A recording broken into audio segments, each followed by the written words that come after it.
C'est mon père qui me l'a raconté.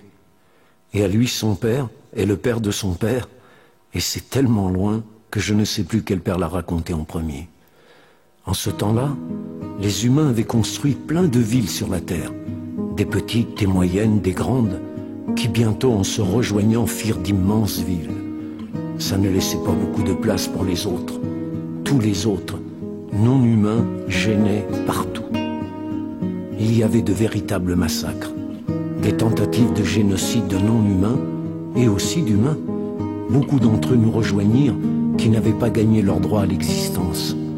Et beaucoup d'entre eux moururent de faim à côté d'immenses réserves de nourriture sévèrement gardées par des hommes très puissants qui nous donnaient de ces nourritures qu'en échange de mots magiques que très peu d'humains connaissaient. Moi non plus, je ne les connais pas. Sans doute mon père et son père, et les pères d'avant, n'avaient pas jugé utile de les apprendre. En tous les cas, des espèces entières disparaissaient, anéanties par les humains. Mais papa, qui étaient ces humains dont tu parles? Attends, je te raconte. Et puis un jour, au-dessus des villes humaines, sont arrivés des milliers, des millions, et sûrement même des milliards de corbeaux. Ils se tenaient la tête en bas, les ailes repliées sans un frémissement, comme des chandelles noires pendant du ciel, les yeux ouverts, regardant fixement vers le bas. Au début, les humains furent plutôt étonnés, amusés, puis très rapidement inquiets, effarés par les multitudes qui, de leur arrivée, s'immobilisaient en colonnes, qui crevaient toujours les ciels nuageux et qui disparaissaient par ciel clair au regard des humains, tellement ça montait loin. Alors, ils pensèrent à s'en débarrasser. Mais comment? Les tuer? Évidemment, cela parut comme la solution la plus simple, la plus rapide et surtout la plus sûre. À quelque temps de cela, une ville humaine avait été envahie par des rats. Les humains avaient confié leurs problèmes à un joueur de flûte, un faiseur de musique. Mais cela s'était mal terminé. La leçon, croyaient-ils, avait servi, et ils pensèrent à d'autres méthodes. Surtout que les stocks de ce qu'il fallait pour le faire dégorgeaient de tous les trous. Mais des voix autorisées s'élevèrent pour dénoncer les millions de tonnes de déchets que cela produirait sans aucun profit pour les justifier.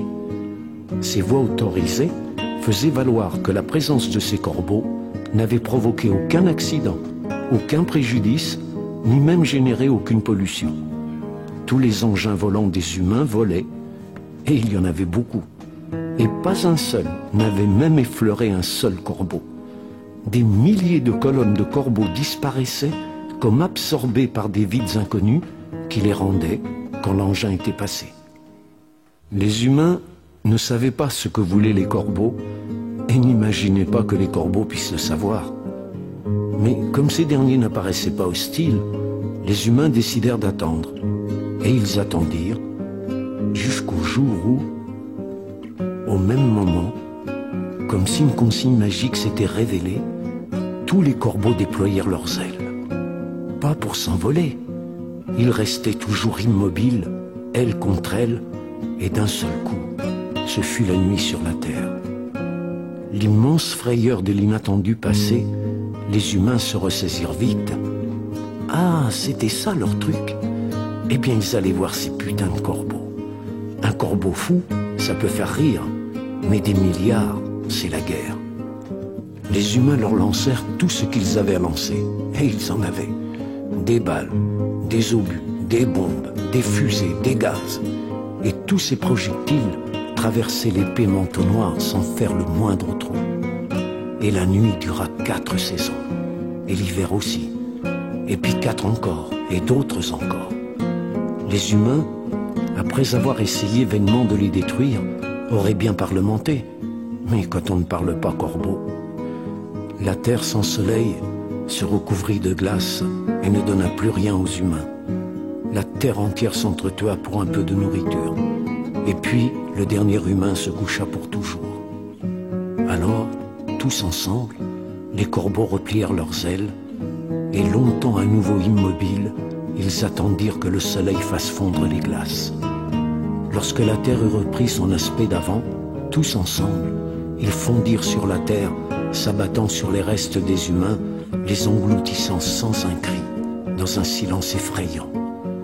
Et c'est seulement lorsqu'ils eurent nettoyé la terre de tous les déchets qu'ils avaient provoqués qu'ils s'envolèrent dans un vacarme assourdissant d'ailes froissées de croassement, comme de vrais corbeaux.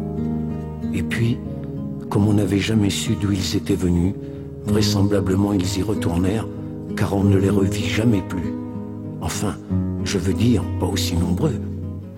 Mais, et la terre? La terre, elle eut des milliers, des millions d'années pour se refaire belle, redevenir pucelle et se choisir un autre fiancé. Et nous, comment on a fait durant ce long hiver? Nous, une rumeur information avait couru bien avant l'arrivée des corbeaux. Elle disait qu'il fallait faire des réserves et des réserves pour longtemps, pour plusieurs générations de fourmis. Et nos arrière-arrière-grands-parents l'avaient fait. C'est comme ça que nous, et tout ce qui vit sur la terre, a réussi à survivre. Seuls les humains ne surent rien de cette rumeur ou ne voulurent pas en tenir compte. Je ne sais pas exactement, mais tu ne trouves pas qu'il commence à faire un peu froid? Il serait temps de retourner à la fourmilière. Je te raconterai en marchant une autre rumeur qui dirait que certains auraient été épargnés par le grand hiver très loin d'ici. Je ne sais pas.